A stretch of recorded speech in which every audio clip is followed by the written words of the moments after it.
Hola a todos, me llamo Aaron, soy de Estados Unidos y ahorita vivo en Nueva York.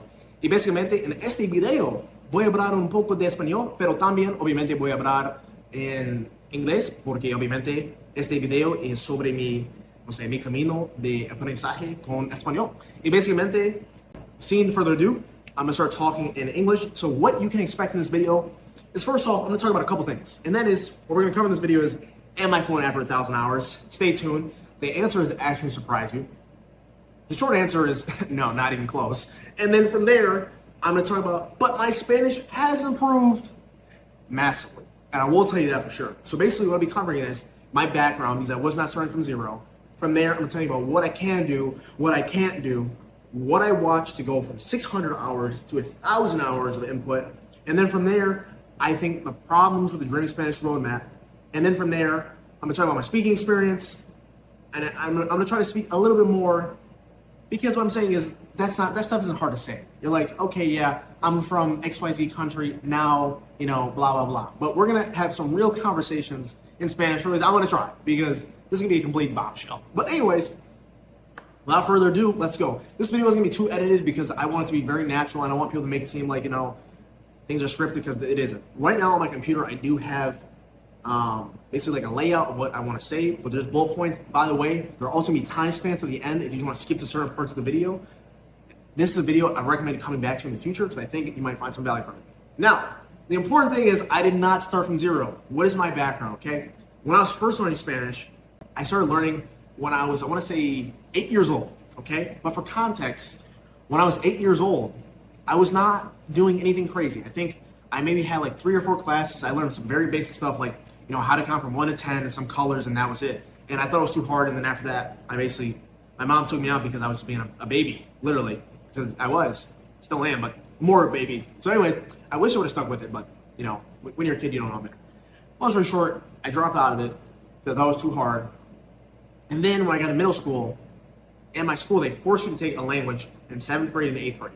So then basically what happens is they either had French or they had Spanish. I'm like, French is useless. Sorry, guys, we live in the United States, okay? Not that many people speak French. I'm like, but you know, a lot of people speak Spanish. Let me take that, right? So then I took Spanish from 6th grade, 7th grade, absolutely hated it. And then I got to high school. I'm like, oh my God, I have to take more Spanish grade. I love it. So then, and also, give an idea. When you're learning Spanish in school, I'm sure you guys know, they're very boring. You know, you're learning grammar. You know, you're learning vocabulary, you're getting tests, you're having quizzes, you're having exams. You know, they're forcing you to speak, and you have to speak in front of other people, and like you're taking a test, like a speaking test, and like it's horrible. You don't want to do it. So what do you think? So you don't want to do it, you're getting you don't want to do it results, and you get horrible results. And then basically what I did I think when I became a junior in high school, I basically took Spanish from, I don't know, from 7th grade to 11th grade, but to be completely honest with you, I think that's like 5 years. Those 5 years was a complete waste of time. I honestly learned nothing, and I don't even blame the teachers. It's just the problem is the setting in which they force the teachers to teach kids is not effective. It just isn't. Even when I took conversational Spanish, the problem was the idea of you learning words and speaking, I think, is a good idea, but the problem is there's like 30 kids in the class, and the reality is if you do get a chance to speak, you're speaking for like a minute, and that's it. So long story short, and that was pretty much my Spanish journey. And then all throughout the years I tried to learn Spanish. You know, I remember I was 16, I got matched with Magic Key to learn Spanish. I tried to do that. I didn't really get any results, right? So then after that, what I decided is, okay, I'm gonna take a break from this. Then I got like I think it's called like Hello Talk. So I tried talking with, you know, Hispanohablantes, you know, in Spanish, but via text. And basically what happened was, I know, Bear. Well, then basically what happened was, it was just a shit show. So whenever I tried communicating with people, I would use like Google Translate. And my idea was, okay, I'm gonna translate what they said and I'll eventually learn.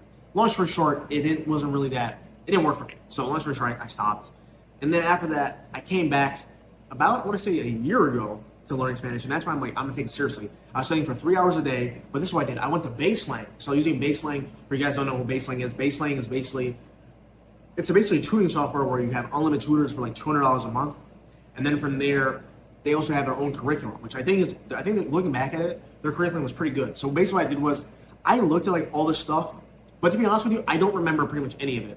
But I do think I got to like their level 5. I think they had 10 levels. I basically did all their like exercises from level 0 to level 5 to basically learn stuff. But the problem I have whenever it happens in these calls is I'd be like, oh my God, these tutors are talking to me and I don't understand a single word they're saying. Because like, skibby, boop bop. And that's all I'm hearing, right? I'm like, okay, yeah, this is not working. So I'm like, yeah, I became really frustrated with baseline. Because I'm like, what is the point of me trying to go on these calls if I can't understand a single word these guys are saying? You know? And even when they spoke in English, I mean, it wasn't the same, you know? So long story short, I feel really defeated. And then one day I stumbled across this guy. He's like, I became fluent in Spanish from only using this app called Journey Spanish, right? I'm like, let me look into this. This is BS. This is BS, you know?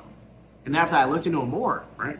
But basically what I seen was that this guy, you know, his Spanish is really impressive. And I looked into more and more. I started watching all the testimonials. And then I thought to myself, okay, I'm just gonna start doing baseline and Journey Spanish.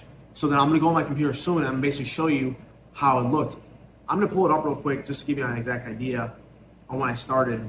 We're gonna go on the computer soon to basically just look at it in more detail, but to give you an idea, I started using Dream Spanish for the first time in November 18th.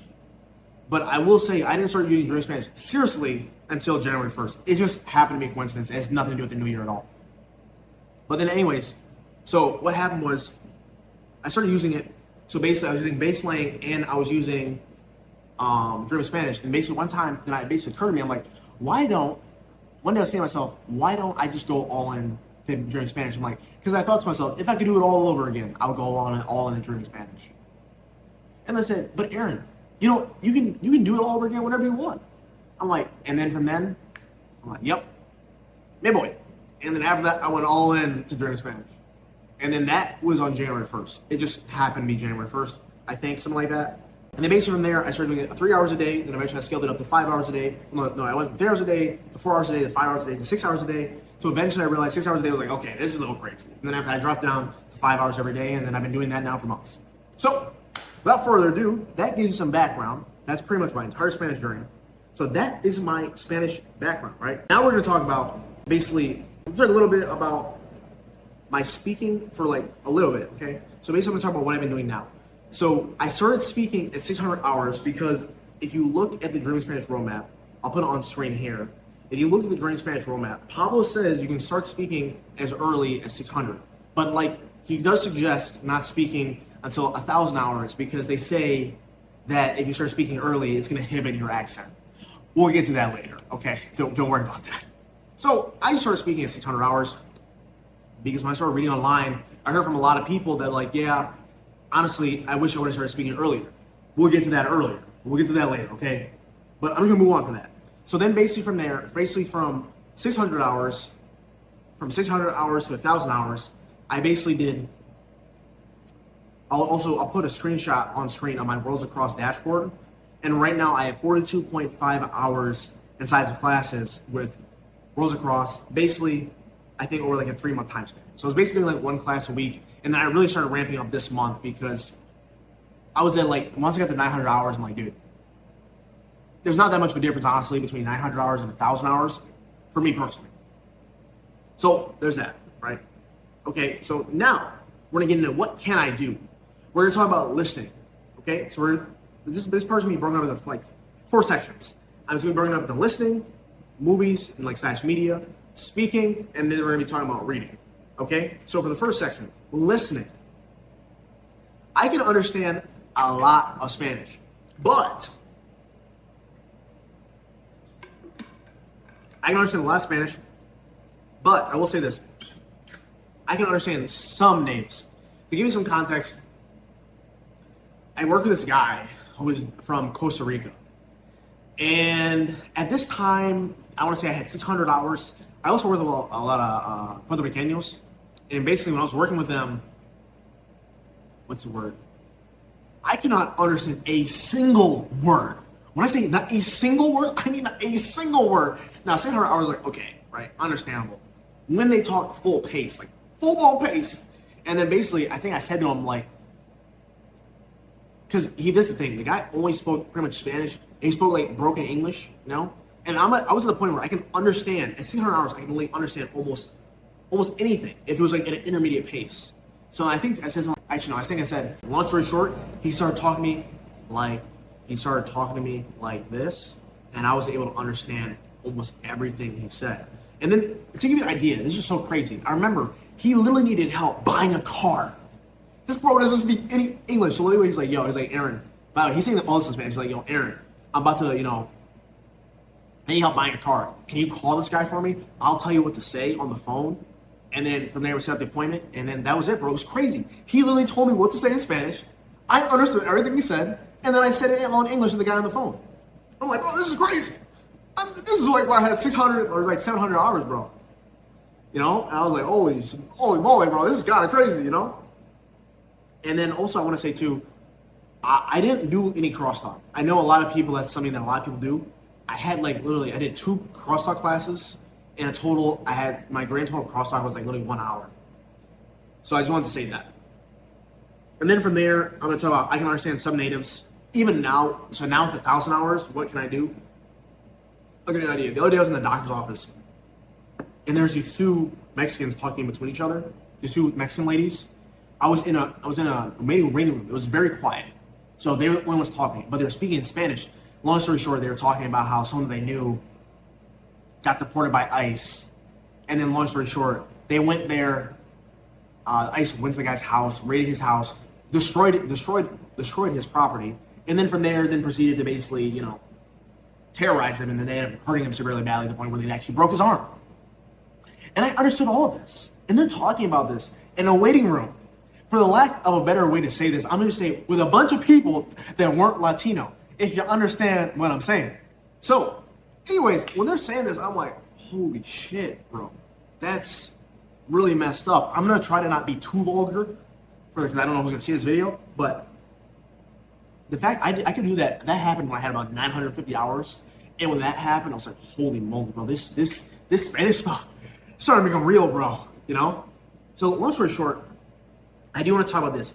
Fast natural Spanish is still very difficult. I don't struggle with the Mexican accent. Colombian accent is okay. The Spain accent, I was actually really good at it. But this is the problem. For some reason, almost all the YouTube videos are either the high quality YouTube videos for the most part are either from Spain, Uruguay, or Argentina.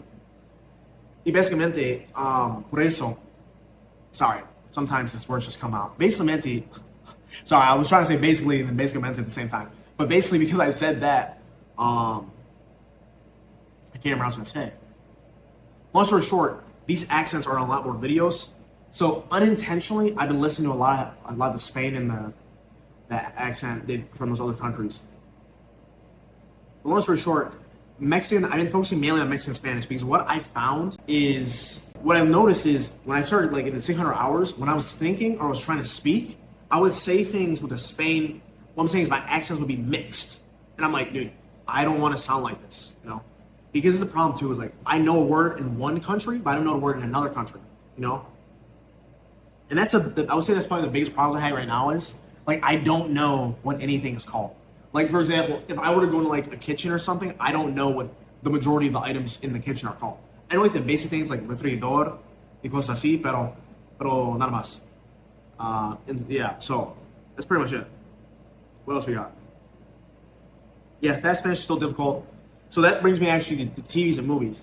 So I feel like this is the thing. I can understand the majority of YouTubers because, like I said, when you're watching a YouTube video, it's very clear. It's usually only one person talking. They're usually talking in the form of a presenter. So their message is meant to be easy to understand. Especially when I watch someone like Luisito Comunica. He's really easy to understand. Who else? I'm not going to get into YouTubers right now, and I want to talk a little bit about TVs and movies. So I try to watch Los Club de Cuervos cuando tuve, actually my bad, when I had, how many hours? I don't know, maybe when I had 600 hours? Maybe, yeah, I think 650 or something like that, and I couldn't watch it without subtitles in Spanish. It was just way too fast. Then what I did was I ended up watching La Casa de Papel, or Money Heist in English. But even still, great show. I could not watch it, though, without subtitles in Spanish because they're talking so fast. for me anyway. Plus, it was also a Spain accent, so that made it even harder to understand, right? So then what I did was, I was curious the other day. So I started watching La Familia Peluche, which basically a telenovela, creo, I don't see. Pero I started watching it in Espanol, obviamente. It basically, when I was watching it, I thought to myself, like, even when I watch like La Familia Peluche, I can understand, I want to say about maybe 60 to 80%. It really depends on the episode, because different episodes are harder, but this is the hardest part. There's a lot of jerga. Slang. There's a lot of slang. There's a lot of slang, like Mexican slang, that's kind of difficult for me to understand. Not only that, but the velocity in which they speak is very fast in La Familia Peluche. Especially when they're like in the emotional scenes, like people are talking over each other. It's like so hard for me to actually understand what they're saying. So I try to come back to Los Cuervos, I think, when I had 1,000 hours, or like 990, like 98, something like that. Basically like yesterday, so 995, something like that. And then I was curious to see how I can watch it, because I do want to watch it, but I think I'm probably need more input. I couldn't. It was just too fast. Like, I feel like I'm like right there. It's like if I really focus, I can understand it, but it's just like I don't want to watch something where I have to like be focusing attentively. I learned that it's like if you can find something that's easier and you can kind of just chill, it's way better. Okay. Let me see. And then I'm gonna talk a little bit about now like what I watched, since we're on like TVs and movie section. I should have actually added this. So when it comes to like TVs and movies, I can watch pretty much any anime. For some reason, anime is a lower level of Spanish. Like what I mean is it's slower. Like I watched Avatar when I had 650 hours, something like that. That was the first show I ever watched and having problems. Then after that, I watched Bob Esponja or SpongeBob. I watched SpongeBob in Spanish. I watched Courage the Cowardly Dog in Spanish. I watched a little bit of Adventure Time in Spanish, but I didn't like it, to be honest with you. I watched The Return of the Dark Knight. I watched Batman Year One. What else? Like Demon Slayer, Villain Saga, Berserk. All those animes. I started watching with a little bit of Dragon Ball Z, Naruto, or the first one. I think Naruto Shonen Jump, the first one when he's a little kid. Watched pretty much all those in Spanish. Gave me a lot of input. Then from there, when it comes to people I was listening to, like I said, I really started to hone in on the Mexican dialogue. So to not bore you with all the YouTubers I watched, I'm just giving them ones I watched the most. I think they're called How to Spanish. That's what the Mexican couple. Yeah, How to Spanish, but a ton of, actually, no, not How to Spanish. I think How to Spanish is the Argentinian lady. But yeah, so I watched a ton of No White Toast. Once I got to 800 hours, No White Toast was actually comprehensible. Before it wasn't. When I was at like 600 hours was too hard, and 700 I was like, okay, I'm starting to get there. Once I got to 750, then I started listening to like the No White Toast podcast every day. That was another thing I'm gonna say that was a game changer. Once I got to 750 hours, for example, I started playing like Minecraft or like some kind of like chill like indie game while just listening to input in the background. Because this is the thing, Minecraft is a game that's like so low brain power that I can like sit there, listen to podcasts, understand like literally everything, and at the same time do something that's more enjoyable. Because I'm not gonna lie, when you're doing what I'm doing, like sitting there for 5 hours a day, it's very hard to just sit there and do nothing at all and just watch videos.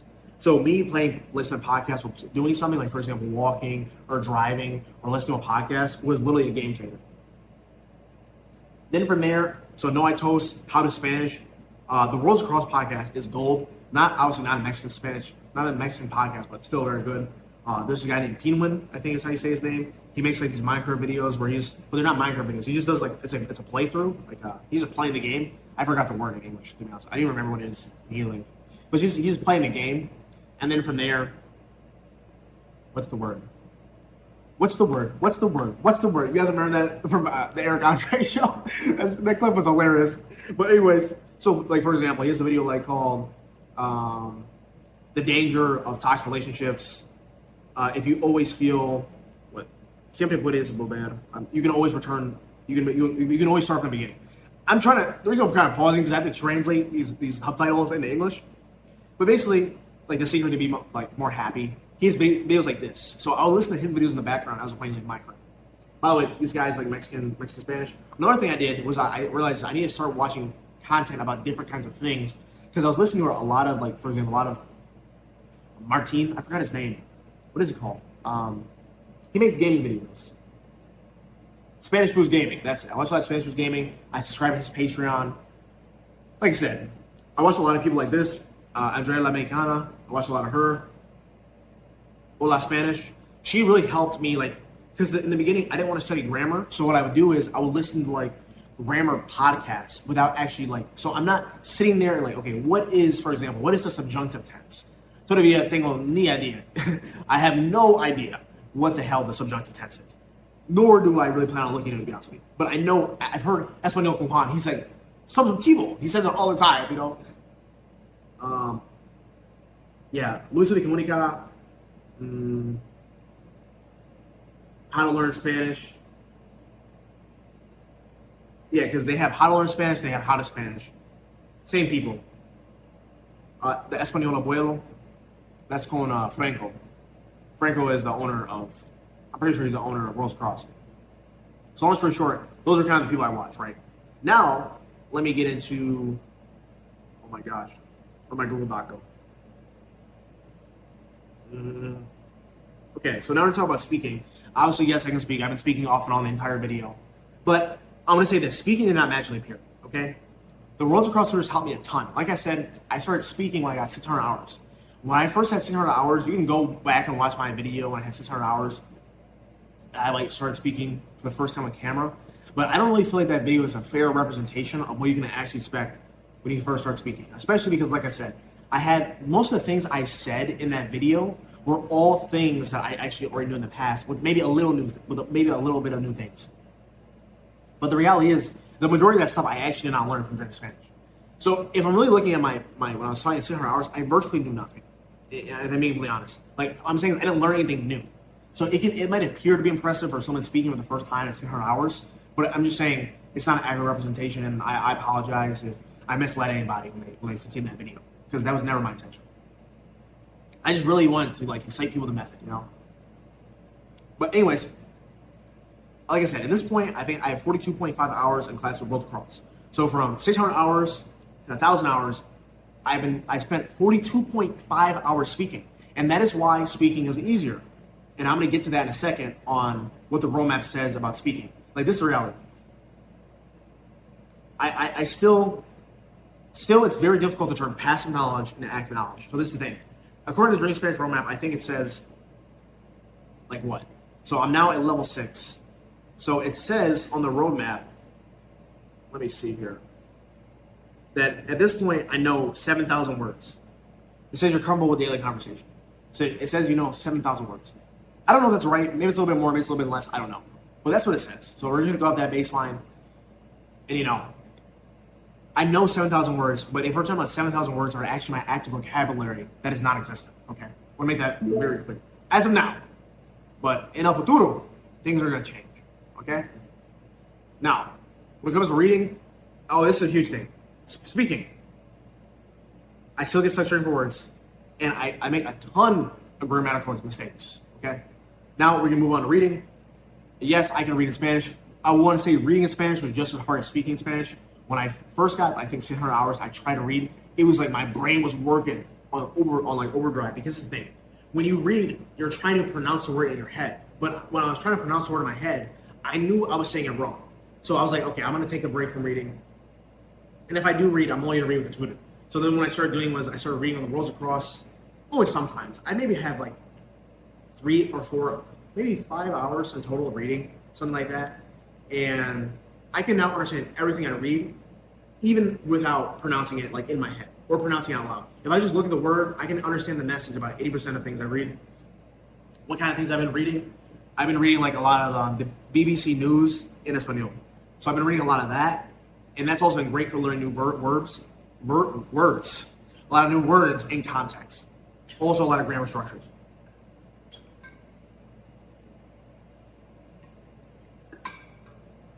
What else? Okay, so now we're going to talk about, we're going to go a little bit deeper into what I can't do. I feel like I hit all this, but I'm just going to go through it, make sure I cover everything. And that is obviously, I'm not effortlessly fluent yet. Like I said, I can't talk about things, for example, like, what is it, social science? Like, I don't know, like social media. Like, for example, if I want to debate about economics, I can't do that. Can't, not yet. which is a big deal because obviously, I'm going to school for accounting. I'm about to be an accountant. I work in accounting firms. I know a shit ton about finance, but I cannot talk about finance yet in Spanish. Still difficult to understand, especially islanders, like people from like the Dominican Republic or Puerto Rico, pretty much anyone from any island in general. They're a lot harder for me to understand, especially with Cuba. I also think it's also because I didn't listen to those accents as much. I think if I were to spend more time listening to those accents, it would probably be easier. That would make sense. Speaking is still difficult. Like I said, sometimes it's very difficult. This thing, for example, the word to be mistake, I think it's like equivocado or something like that. Equivoque. I know what the word is, but I cannot say it, bro.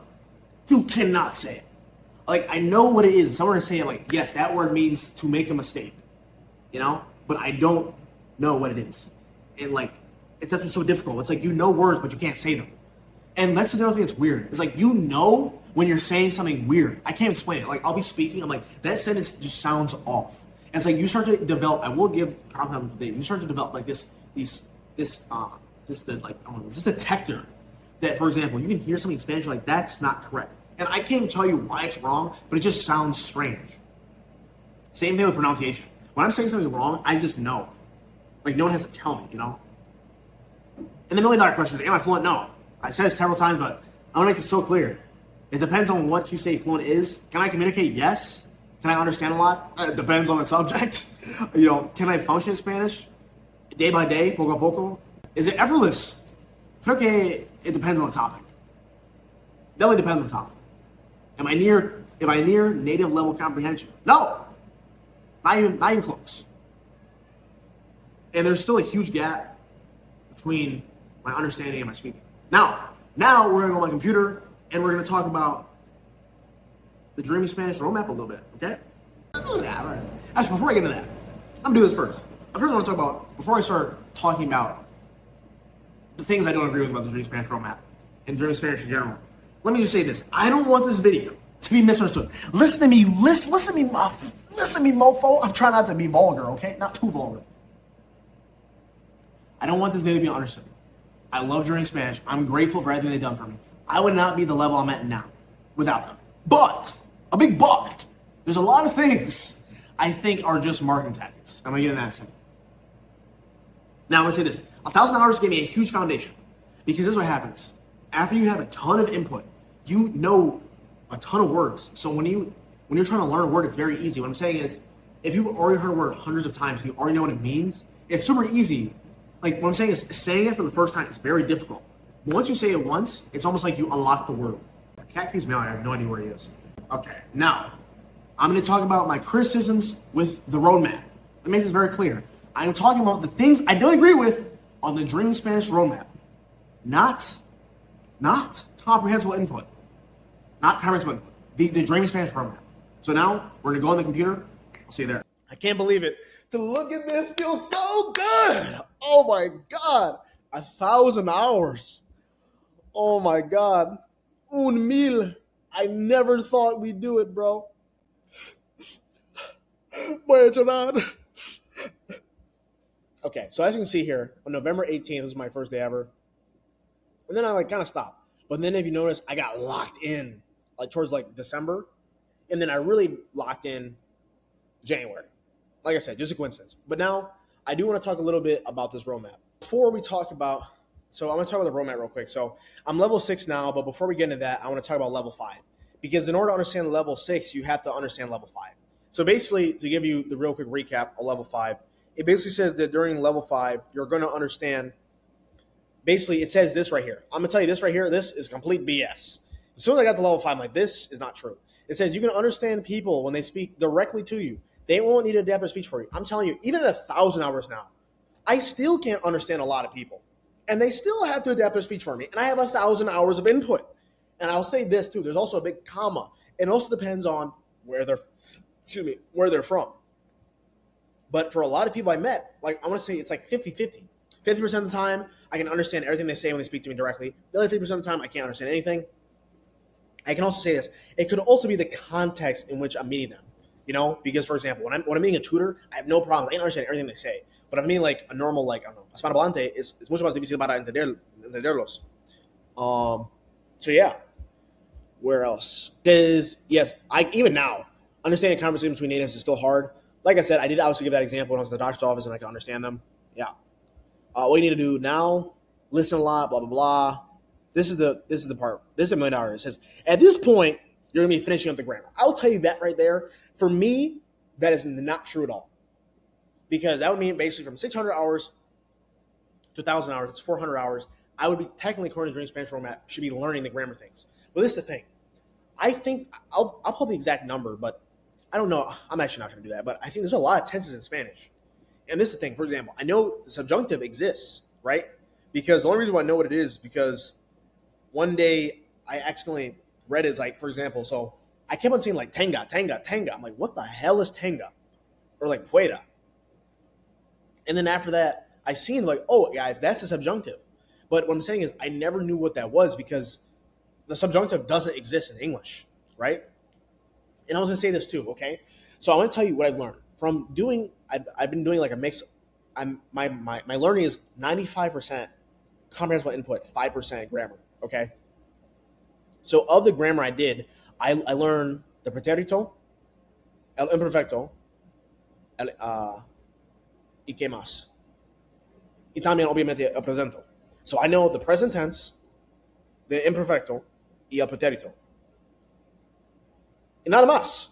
So I only know 3 tenses. I don't even know how many tenses are in Spanish. I can tell you there's more than 3. But what I'm telling you is, from the tenses I learned from studying a little bit of grammar, I have not learned anything else. I've learned no other. I've literally learned no other form of grammar, for the exception of the ones I just labeled off. And obviously, like I know like the simple tense, like ear, which I think like boy bas ba, vamos ba, like which I learned when I was younger, you know. But for the exception of that, and like a little bit of ria, like for example, like if you put ria at the end of anything, it basically means like what. Like me gustaría means what I would like. That means like I would like, you know. So I learned a little. I know a little bit of stuff like that, but for the exception of that, what I'm saying is I have not learned any new grammar from just listening. All the grammar I learned as of this point was from studying and just looking up a chart.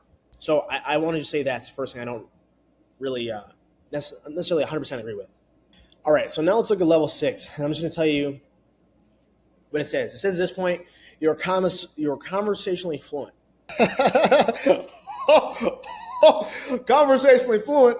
Okay, I just had to get that out of my system. But let's read what this says. It says you're conversationally fluent for daily purposes of living in the country, and you can get by at the bank. I'm not gonna lie, I don't know what the hell I'd say at a bank right now. Maybe like, hola, me gustaría tomar, no sé, dinero de mi cuenta. I don't know. Like, I like to take money on my account or something like that. So maybe I could do it. What else? At the post office, necesito enviar correo. I need to send mail. I don't know. Un carta. I don't know, to be honest with you, what the word for letter is. I'm just saying off like what sounds right. At the hospital, I don't know. Maybe. I mean, this is like very ambiguous. I don't really know what they mean. Like, if they mean I could communicate, sure, I can communicate. But, you know, I don't know, to be honest with you. This is tricky because I think, like, when most people think of the word fluent, they think of being able to communicate without having to think. Like, being able to communicate with fluidity, you know? And it says, in spite of that odd word that is not quite there when you need it, you can always manage to get your point across in one way or another. I mean, I feel like I could have done that without you know, spending 1,000 hours input. I could like take on my phone and use a translator, you know. But you know, I understand what they're saying, I guess. And then so from there, it says you can always manage to get your point across in one way or another. Okay, and you're already making complex longer phrases. I would say that's true, but because it's obvious, if you have more input, you've heard more, so you're going to have more to pull from. So I would say, yeah, my senses are becoming more complex. But the reason I feel like the main thing that's been the needle mover for me is me studying a little bit of grammar. Plus that has been extremely helpful because what I'm telling you is like, for the exception of the stuff I like learned a little bit, I like what I'm saying is, for the exception of the stuff I learned like through the traditional method, I have not learned any new grammar at all. like when I'm reading stuff, I see these grammar structures. I'm like, I don't know what this is. Lots of times my brain can't register it. You can understand TV shows about daily life. That's not true. I cannot understand, like I just told you, not yet. I can't understand Los Club de Cuervos or shows like that. I still can't. I can't understand La Casa de Papel without subtitles. I can't understand Narcos when they're speaking Spanish without subtitles in Spanish. Almost every single show on Netflix I wanted to watch it in Spanish, I cannot understand yet without subtitles in Spanish. So I'm not sure if they mean that, like, okay, if you have subtitles you can understand or what. What you can do at this point, you just need a lot of input, lots of reading. And it says, by this point, speaking and reading are completely unrestricted. It's really encouraged to make friends in the language. Set your phone in Spanish. All your target language is Spanish. Blah, blah. You may find the odd common word that you haven't learned yet. By this point, you're going to start learning slang. You will mostly learn specific vocabulary used in formal speech. Like, this is what I'm saying. This is a problem I have with it, and that is, okay, I understand what some are going to say. Oh, yeah, but Aaron, you didn't follow the Dream Spanish roadmap correctly. I never said I was a purist, okay? I was, but then I wasn't. I could feel the results I was having. But this is the thing, okay? Even if that is true, even if I'm not a purist, right? This is the reality. The Dream Spanish roadmap says that you should know let's say you're going to learn grammar from hour 600 to hour 1,000. For the exception of the grammar I studied via the traditional method, I don't know any new grammar. So for me, I'm going to just say I don't feel like that's very accurate. And even if you look at, like, for example, like a guy like Ibaldea, he had literally no experience at all with the Spanish language. When he tried to speak, to me, it's like, I just don't really know how much I buy the ALG method, man, in all honesty. I'm not saying it doesn't work, but I think it's just like, I'll say that for a different video, okay? But now I just want to talk a little bit more about the roadmap. And to me, the biggest problem I have with the roadmap is I kind of like feel, it just feels really ambiguous, okay? Because this is what I mean. Inside of German Spanish videos, probably there's a section called How to Learn a Language. You can like themes instead of that. And basically Pablo talks about different videos. In one of the videos, I'll put a screenshot on here. He literally says that you should read between 1 to 3 million words. Right? But then this is what I don't understand. On the roadmap it says reading isn't recommended. It says you can start as early as 600 hours, but it isn't recommended until 1,000 hours. So what I don't understand is this. If it says you're supposed to be basically conversation fluent by the time you get to 1,000 hours, and you're supposed to know all the grammar structures, that's literally what it says, how is that supposed to happen? Because what I mean is, like, he says that you learn a lot of grammar structure through reading. Pablo, right? But it says on the roadmap that you're supposed to be conversationally fluent by 1,000 hours, and you're supposed to know the grammar structures. But if you said that you learn the grammar structure by reading, and you say you learn a lot of grammar structure by reading, but you're not supposed to read until 1,000 hours, then how are you supposed to learn the grammar structure? Are you supposed to learn them just by listening? And if so, if you learn all the grammar structure just by listening, then what's even the point of reading? Because you can already communicate with fluidity. It's like, if you want to read, do it, but I think, like, you guys understand what I'm trying to ask. To me, that was very confusing. Now, that's another thing, okay?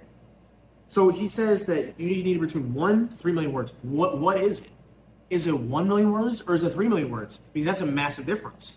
I looked it up and I think it said, based off the average person's reading pace, I think if you were to read like an hour a day, it would take you 8 months to a year to read about 1 million words, 3 million words. So that's a big difference. For you to read 1 million words would take you 4 months. For you to read 3 million would take you a year. So, like, what is it? Is it 1,000 hours of input plus 3 million words and then you'll be fluent in speaking with the grammar? Or what? Like, I don't know. This is a genuine question. Another thing I don't understand is, number one, is reading even important? And if it is important, how important is it? Because, like I said, it's not in the Dream Spanish roadmap, but Pablo has said it. And then from there, another thing I don't understand is speaking. I think it's a huge problem with the Dream Spanish roadmap. We all know that in order to become fluent in a language, you need to be proficient in 4 skills. You need to be proficient in speaking, reading, listening, and writing. But the Dream Spanish roadmap only talks about speaking, right? I mean, it only talks about listening, which I can understand, but this is where I get confused. And that is the fact that it says, literally, there's literally a video where basically, there's several videos that Pablo has where he says that you shouldn't practice pronunciation. He said you don't need to practice pronunciation because if you have lots of input, the words will just come to you. And then from there, he proceeded to give examples. He's like, look, I've never said these words before, but I can say them correctly because I have tons and tons of input in my language. And to me, I just feel like that's not a fair, from my experience, that it doesn't make any sense. Because, for example, like, I think it's like the words like desafortunadamente. Like, I know literally what the word means. I know what it looks like. But I had to practice saying it a lot in order to actually say it. And I think I still want to say it wrong. Like, or if I did say it, I said it with an accent. Or for example, like other words, like the word that means like things like equivocado or something like that. It means mistake in Spanish. Like I made a mistake. I can see the word, but I can't say it. And like if I'm gonna say it, I need help to practice pronouncing it, which is another thing I don't understand. Because Pablo's like in a video, you don't need to practice pronunciation because you get lots of input. You'll just learn how to say words naturally. And even for simple words, you know, I don't understand how you're supposed to get good at saying something, get good at speaking if you never practice it. And this is another thing I don't understand that Pablo also said. And Pablo said that basically speaking, he said after you have lots of input, will only take a couple hours for you to unlock. I don't know if he means like, for example, if you're talking about a specific like theme, like for example, let's say accounting.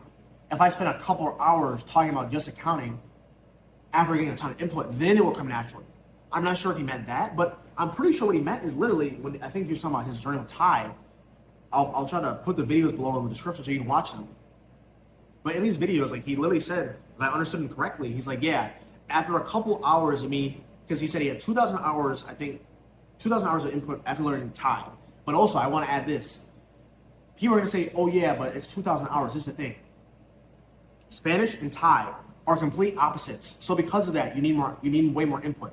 But for example, if a Spanish person was learning English or an English person was learning Spanish, they would only need 1,000 hours of input because the languages are more closely related.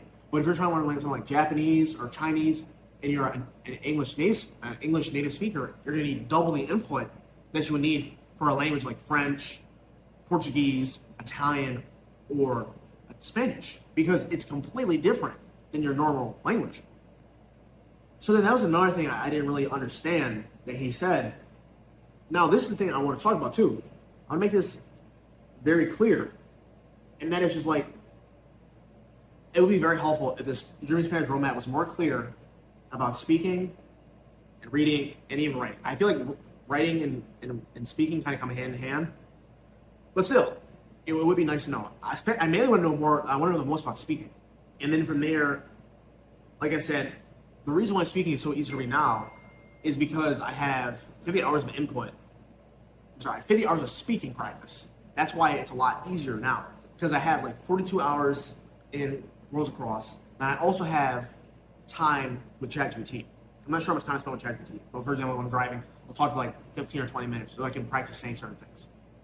Speaking after getting a tons of input is 100 times easier. Like to give you an idea, when I first tried to speak, when I had literally like 0 hours of input versus after having 1,000, it's day and night. Someone can tell me a word like once and it sticks way faster. Like I think the other day I learned this word, I think it's like, oh my God, of course now I can't remember it because I'm recording. It basically means to be stuck. I think it's atoronado, I think it is, which means to be stuck. Like stuck, you know? Like estoy atoronado, like I'm stuck. I want to make that very clear. It's like after tons of input, learning a word is 10 times easier. When I say learning, I mean pushing it from your passive vocabulary to your active vocabulary. But this is what I want to make clear. What I found from my personal experience is understanding a word does not equal producing it naturally. Recognizing grammar does not mean you can use it automatically without having to think. And from there, knowing how something is supposed to sound does not mean you can pronounce it. From there, I think speaking practice is needed. I don't think it's just like, from my personal experience, I don't agree with what Pablo was saying. It's like after a couple hours, like I said, the way he made it sound was after 2,000 hours of Thai, he just one day, after a couple of hours of speaking, everything just naturally came to him. After the years and years of listening, it became suddenly easy. But I just feel like that isn't true because, number one, from my personal experience, And also, when I look at people in the Dream Spanish roadmap, when I look at people in the Dream Spanish Reddit, all I see is tons and tons of people that are like, look, I have 1,300 hours, I still can't speak. I have 1,400 hours, I still can't speak. I have 1,000 hours, I still can't speak. I have 2,000 hours, I still can't speak. There's actually a guy on the What's Across podcast, he's talking about that. He's like, yeah, I reached the point where I'm like, yeah.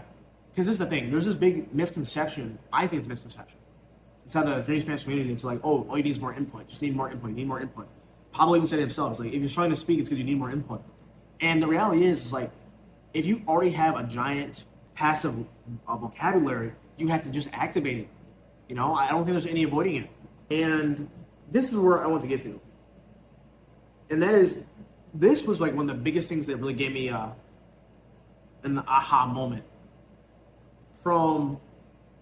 There's this website, I think it's called Refold. Yes, Refold makes a blog. I'll put it in the link below. Basically, they made a video where it's like an interview or something. The guy basically explained how long it actually takes you to become proficient in speaking after you have tons of input, which was extremely helpful because this is something that I feel like Dream Spanish never added.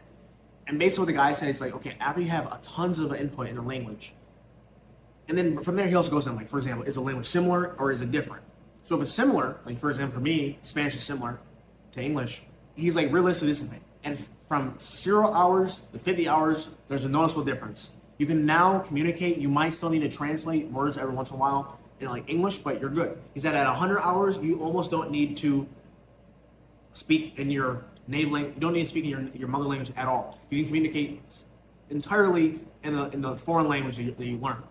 He said that between 200 hours and 300 hours, he said you have zero problems at all communicating in that foreign language, assuming it's similar to your mother language. And I have to say, I've been doing that right now, and I cannot say it is that the Refold speaking guide is so accurate. It is insane. And that's honestly just all I feel like Dream Spanish is missing. I think this is what the Dream Spanish roadmap should say based off a lot of the people I read about online, and also from my personal experience, and also from the YouTube videos I've seen. This is the thing I want to make very clear. All I'm saying is this. Are there people that, for example, are conversation fluent on the Dream Spanish roadmap after 1,000 hours of input? Are there people that learn grammar from just listening to input? Yes, there are. I think that is not the majority. I think the majority of people are like me.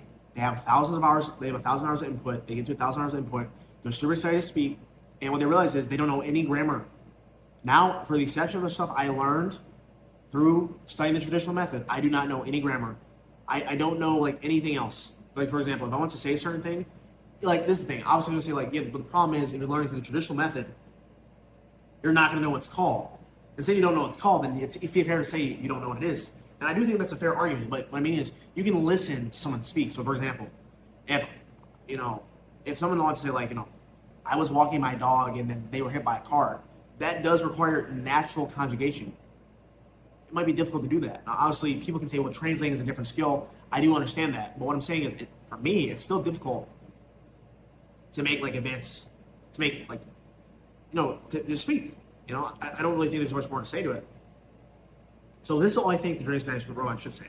I think it should say this. It should say, at 1,000 hours, speaking unlocks with lots and lots of speaking practice.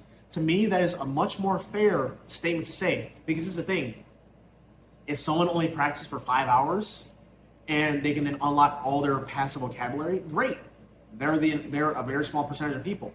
But then for the majority of people, it's like, okay, after 200 to 300 hours of speaking, assuming English is your native language, you shouldn't have any problems. Obviously, they can make it be more specific. I'm kind of just giving you a general idea. And also from there, I think they should also change the way it's worded in the sense that, for example, instead of saying after 1,000 words you'll be fluent, I think they should do something more like what Hello Spanish does.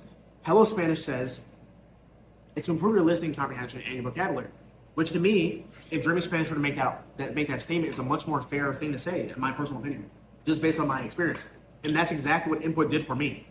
Input gave me a ton of passive vocabulary. I can understand a ton. And since I now have a passive vocabulary, it's much easier for me to say these words because I've already heard them hundreds of times. And to me, that's a much more safer and accurate promise than saying after 1,000 hours of input, you're going to learn all these grammatical structures and you're going to be fluent in the language.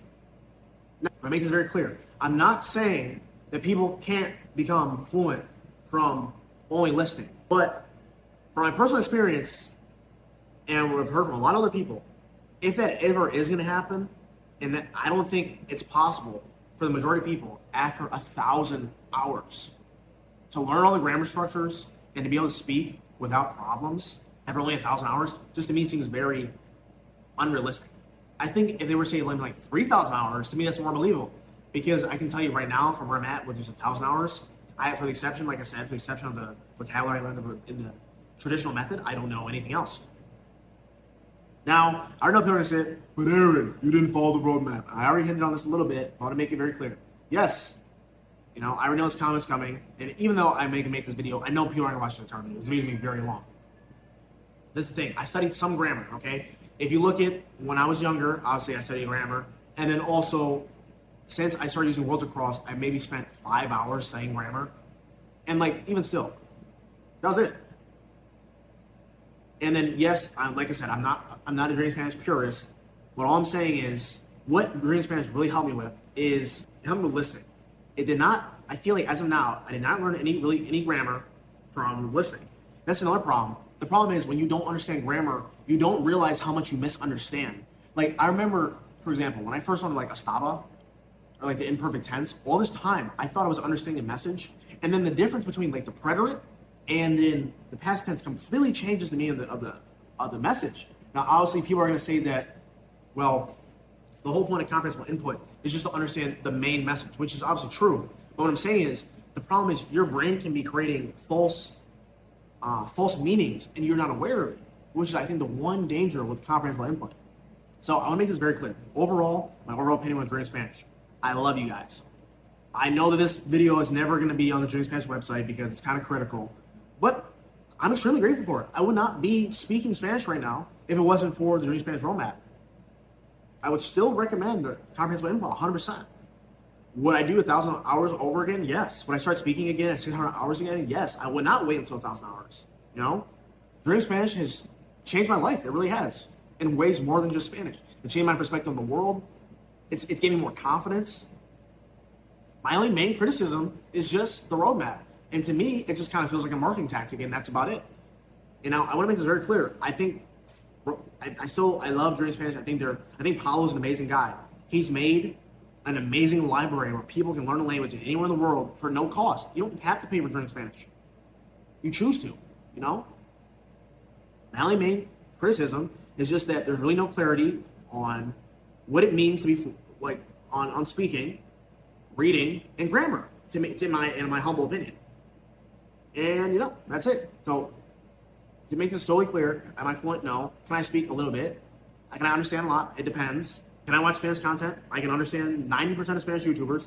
Can I understand 90% of people in real life? Not yet. I still struggle with fast native speech. Speaking, it's difficult to speak smoothly. Pronunciation is still hard for me. Writing is like, I don't know any of the small writing stuff. There's been so many sounds that you just don't pick up. For example, like, I didn't realize this stuff until I started reading transcripts. So for example, like, hola a todos. Hola a todos. It's not hola todos. It's hola a todos. Little words like that. For example, words like de, le, se, te. Words like that, my brain never picked up. And also, I'm going to say this last thing, and that is this. I think the best way to learn language, as of now, which is what I've been doing, and that is you get a ton of input. Then you start to focus on speaking. I still do believe that people should focus the front end on getting a ton of input before they start speaking. But when you do start speaking, I don't see anything wrong with looking at words every once in a while or looking at grammar structure every once in a while. I don't think you should perseverate on grammar because grammar is such a small thing, but it is a big thing. It's something small, but it really is a needle mover. Because for example, if I say beia, or if I say be, or if I say, it completely changes the meaning of the sentence. So just little stuff like that. Last thing, I'm going to talk a little bit about ALG, and that is all the people I've seen that have the most success with the ALG method, all eventually start studying grammar. There's this guy that was recently on the Dream Spanish podcast, on the Dream Spanish channel. I'll put the thumbnail here. I watched the guy's pretty much all his videos because he also has a YouTube channel in Spanish, and he has 2,700 hours of input. His name is like Neon. He's a Mexican guy, I think. But this is the thing. He has 2,700 hours of input. But this is the thing. His speaking is at a very high level. But this is the thing. He studied grammar. I think when he was like at the 1,500 hours, 1,400 hours, he studied grammar. And then from there, yeah, I mean, he studied grammar. So what I'm saying is, and also he basically tracked his speaking. And basically, you can look at it and watch him real time. His speaking progress, like his speaking really didn't take off until he got to 100 hours of speaking. But what I'm saying is, to me, that's all it's missing. What I've seen is the people are really crushing it with learning Spanish, and they all do the same thing. They all do a ton of comprehensible input, and then eventually they abandon the ALG method. What I mean by that is they stop being only input and they start to learn grammar. Because the reality is, grammar is, I think, it is very helpful for learning language. I'm not saying it can't be done, but the people that are getting the best results and the fast results are the people that are doing that. So without further ado, empecemos. Vamos a hablar un poco de español.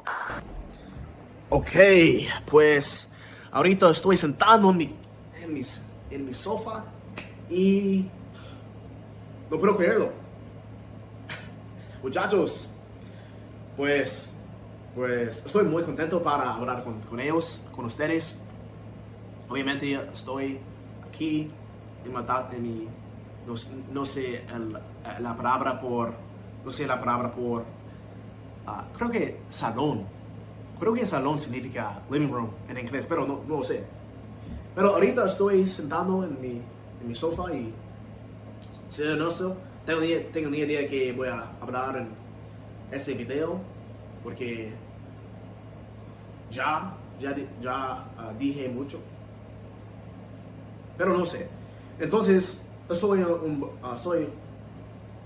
voy a hablar un poco de, no sé, de mi vida, porque ahorita me siento como, mi vida está, no sé, mi vida, no sé, es un poco una locura. No sé, ser honesto, ahorita mi garganta me duele, porque obviamente he estado hablando, he estado, no sé, I don't know what I'm trying to say. Creo que he tenido hablar por mucho tiempo. Y obviamente creo que estoy haciendo un punto, porque obviamente tengo que, parar y pensar sobre qué quiero decir. Pero también la razón que estoy,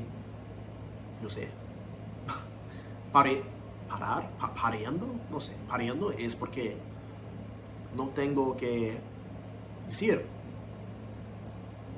Obviamente estoy muy contento para hablar con ustedes. Entonces creo que voy a hablar un poco de mi día. Obviamente cuando era un niño, cuando tenía 8 años, estaba aprendiendo español. Obviamente como dije, creo que más temprano. Pero sí, como dije, cuando estaba aprendiendo español, yo solo estudiaba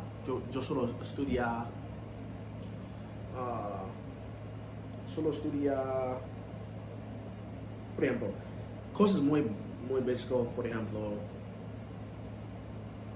los colores, los números, cosas así. Pero ahorita, obviamente, hace 8 meses empecé a enfocar solamente en Dreaming Spanish, porque yo pensaba que Dreaming Spanish fue la más efectiva manera para aprender un idioma. Y todavía creo que Content Input es el rey. Y creo que Content Input es tan bueno, porque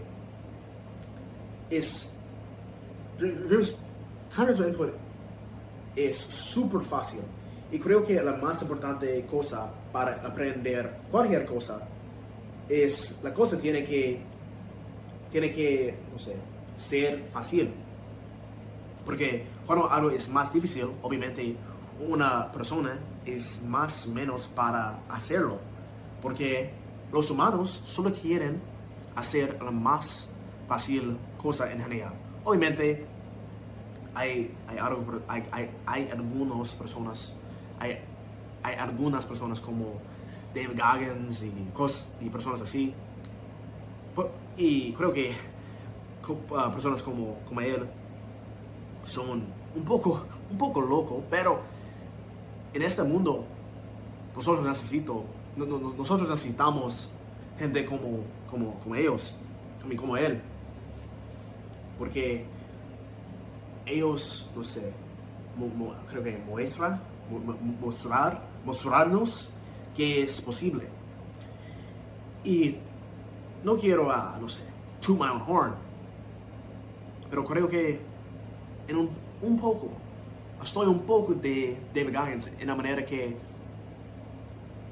ese güey, obviamente, todos los días, él hace cosas muy difíciles. Por ejemplo, por ejemplo, para correr, no sé, un ultramaratón o cosas así. O para tomar, no sé, para correr en, no sé, en una tormenta o algo así. Y para mí, yo creo que no sé, creo que me tomaba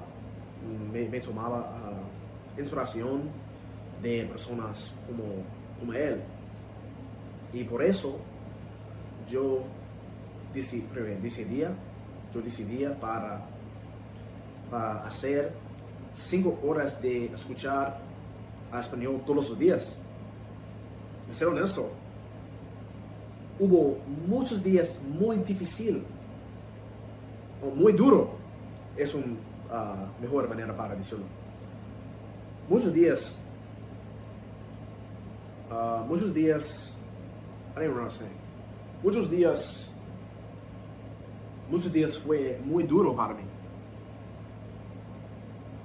Para darte un ejemplo, creo que hace un mes próximamente en este momento, básicamente yo tenía un accidente y me cayó. Y no sé, pero mi cuerpo, no pude mudar mi cuerpo por algo razón. Y básicamente yo pensaba que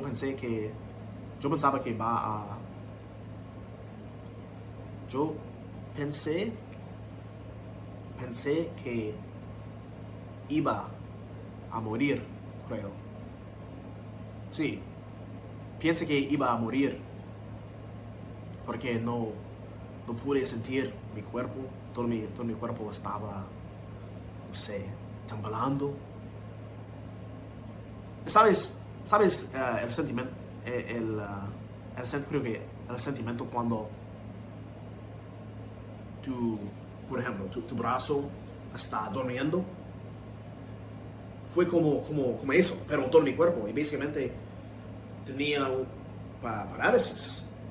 No sé cómo decirlo en español. Y básicamente cuando esta pasó, yo tenía mucho miedo. Pero, aunque estaba en el hospital todavía, yo hacía todo mi input por el día. Yo hice todo el input por el día. Y creo que eso es que hacerme especial. No porque soy un superhéroe o algo así, pero porque cuando la vida está, no sé, está más difícil todavía, yo hacerlo que necesita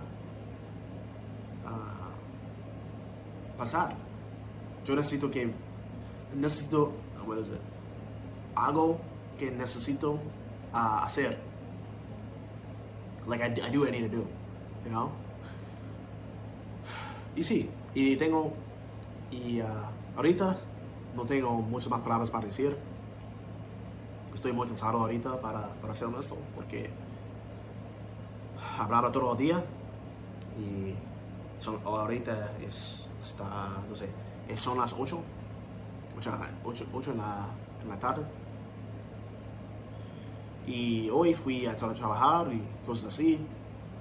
Y después veía mucho input y ahorita estoy grabando este video. Entonces estoy muy feliz que este video está al final. Y también después de eso,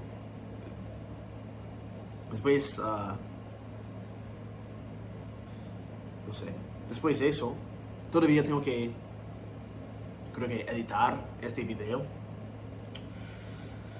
Y sí, entonces muchas gracias muchas gracias para ver este video y ojalá voy a verlo en la próxima. Entonces, muchas gracias y cuídate. Chao, chao.